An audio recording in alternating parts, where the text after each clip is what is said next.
Hi, my name is Ara Derderian, and today we're going to build a video server out of nothing more than an ordinary PC, iTunes, and this little device here, the Apple TV.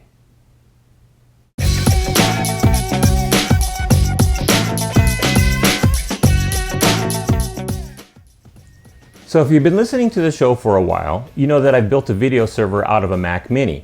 Now there's instructions for that on the website if you're interested in doing that. However, when Apple introduced the Apple TV, I was intrigued to see if I can incorporate that into the video server. There are some things about the Apple TV that I'm really excited about. One is its small form factor. It's a little bit bigger than a hockey puck. Two, it uses less power than the Mac Mini. And three, this is more of a wish, it's not an actuality yet, is that Apple will open up the platform to third-party developers. I think once that happens, the product will really take off. Now, until then, I'm just going to have to be content with allowing it just to be the front end to the video server. This video goes on for more than 15 minutes, which is the maximum allowed by YouTube, so I'm going to break it up into two parts, and we're going to start with part one right now. All right, so to begin the process, it's a four-step process, and we can combine two of the steps, the ripping and the transcoding, into one. Except that it takes forever to do. So I like doing, and I found out that it works much better if you rip the disk to the hard drive first, and then from the hard drive transcode it with Handbrake. So we're going to go through the process. It's done on a Macintosh for this demonstration. However, everything I'm doing here you can do on a PC. So I'll even give you some examples of software. In fact, what you're seeing on the screen here is a DVD copy, and that you can get that at dvdfab.com. They also have an application called Blu-ray Copy, and DVD copy goes for $50, and Blu-ray copy goes for $60. Don't have much experience with those applications, but some of our listeners have said they've had good luck with those. Then the next one is DVD Shrink, and that application will run you between $30 and $50. Depending on what options you buy, and by options they can sell you like tech support kind of thing for like $20 or something along those lines. You can get the application by itself without any tech support for $30. And then the freeware we're putting in here is a DVD decryptor, and that is at dvddecryptor.org.uk, and it is a free application, and we've had listeners recommend this one strongly as well. I believe Braden uses DVD Shrink and when he's ripping on his PC. On the Mac side, there's two applications that I use. One is called Rip Different. It's called Mac the Ripper, and you can get that. It's a convoluted way of getting it. You have to go to the Rip Different forum. You have to join the forum. Then you need to go to the Mac the Ripper specific forum thread, and then go to Mac the Ripper 4. And make a gift, give a gift, and they explain that there's a subtle difference between a donation and a gift. And then they send you some secret handshake. Actually, they send you a link to some files that you download, and then you have Mac the Ripper. Really convoluted. Not a big fan of it, of the process, but the application itself works very well. And then the easy way that I'd recommend for anyone who's just starting out is just get this application here called Rip It. It's the little appfactory.com/ripit. It's a $25 application. It will transcode, it will rip and transcode. Again, we're only going to do the ripping portion of it on today's demonstration, and the transcoding will use Handbrake.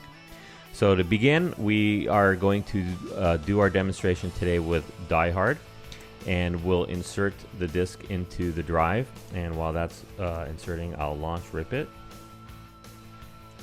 And what's going to happen on this Mac, and I believe on PCs the same thing will happen, is the DVD player will start and want to play the disc. And as soon as that does, we'll kill it. We just don't want the DVD player trying to access the disc while Rip It is trying to access the disc. So there, it's launched. We'll quit. And cancel out of here. And there we go. So now we're at Rip It.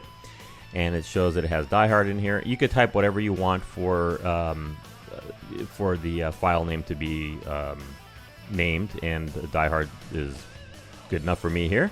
So we're going to hit Rip, and the process gets kicked off. And you know what? We'll come back when this process is complete.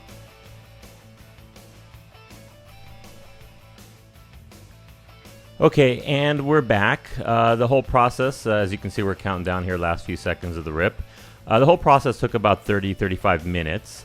And that gets us through step one, and that's we're actually ripping the hard drive. We're ripping Die Hard to the hard drive. So the process is now complete, and we are finished. We'll quit out of Rip It.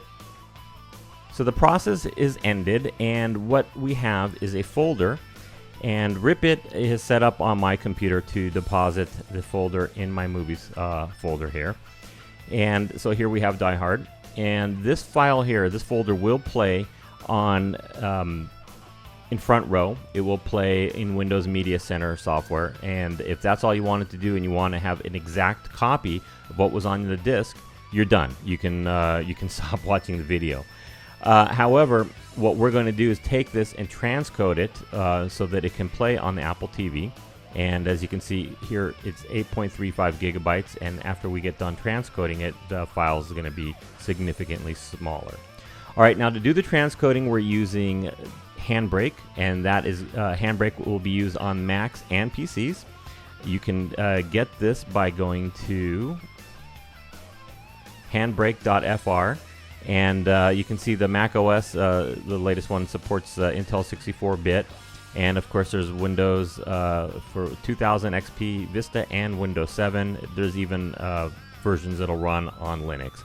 It's a free application, and as you can see here in a second, we're going to launch that. Actually, I have it launched. We're just going to bring it up, and it works quite well. So first thing we do is we point Handbrake to the folder, and we're going to say Die Hard, which we just got done ripping. And it's going to scan that right now. And it came up with different titles, and for instance, for whatever reason, there's two of them here that are 2 hours, 12 minutes. Handbrake has made the determination that the one that you want to rip is title number 3. And this is where it gets a little bit, sometimes a little bit of trial and error. Once in a while, it will pick the wrong one, and what will happen is they put some sort of like encryption and stuff like that on the newer discs, and they'll put things out of order, and Handbrake has an issue with that. You may get the beginning in the middle and the ending at the beginning and that kind of stuff. So you may have to go on some forums and find out which title is the one that is the movie in the proper sequence.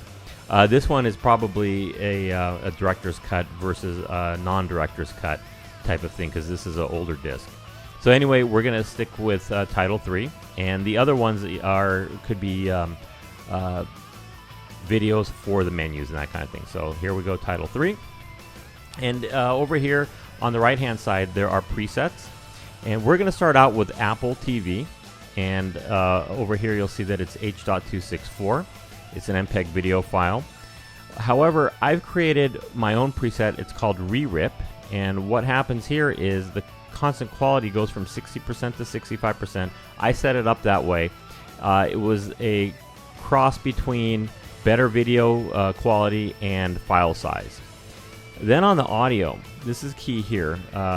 You can have all the tracks that are on here, and what I've done is I've taken the English AC3 5.1 channel, and then for the audio codec I've used AC3 pass-through, and in this case here in the mixdown there is no mixdown, it just gets passed through. And then for track 2 I've chosen to start out with the AC3 English 5.1. Mixing that down, or the audio codec I'm using is AAC Core Audio. This is a Mac thing, by the way. And then we're mixing it down to Dolby Pro Logic. On the PC side, to be honest with you, I don't know what you're going to see here, but find the appropriate codec. It could be MPEG. It's probably MPEG, and you'll want to also MPEG 3 or something along those lines, and you'll want to still mix it down to Pro Logic 2 if you choose to do a secondary track.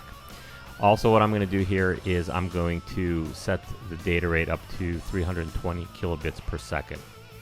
All right, the reason I do this on the Mac, it may be a little bit different on the PC, but I think it's going to be similar if you're using iTunes. iTunes on the PC to look at these videos. The pass-through, what that does is it takes the AC3 track and doesn't do anything to it during the encoding process. It just takes it to sends it to the Apple TV, and the Apple TV takes that and passes it on to the receiver, and the receiver decodes your 5.1 audio. The reason I put a secondary track on here is I may want to watch this on my iPod or my iPad or even on my my laptop, and at least on the Mac side, it can't decode Dolby AC3, so I wouldn't hear anything if I didn't put this track in there. The Mac will automatically pick the track that it can play audio-wise. Likewise, the iPod and the iPad will do the same. On the PC, you may have a PC codec that will decode AC3, in which case the secondary track is not necessary. But if you're going to play it on some sort of MP3 device that doesn't, it's probably a good idea to put the secondary track in there. And then once that's done, we're going to hit start, and the decode process is the encode process is going to start. This one is going to probably take about 2 hours to do. So we're looking at the total process time between the ripping and the encoding ends up being about 3 hours to 3.5 hours. As you can see down here, the ETA is showing 2 hours and 40 minutes. It typically does that, and then it'll settle back down at about 2 hours. And you may think that's a long time, and to be honest with you, it is, but it's still less time than it would take if you were to try and encode it to H.264, go to the handbrake portion directly off the disk. For whatever reason, that takes all night to do one disk. And I've recently ripped my entire library of the ripped hard drives, videos to this format so I can play it on the Apple TV. It's taken me a little bit over a month. I set up 10 videos a night. It starts at around 8 o'clock at night, and it's done by about 6 o'clock in the morning. And then once that is done, we go to the third step, which is adding the metadata. And as soon as this is done, we'll get back to that portion of the video.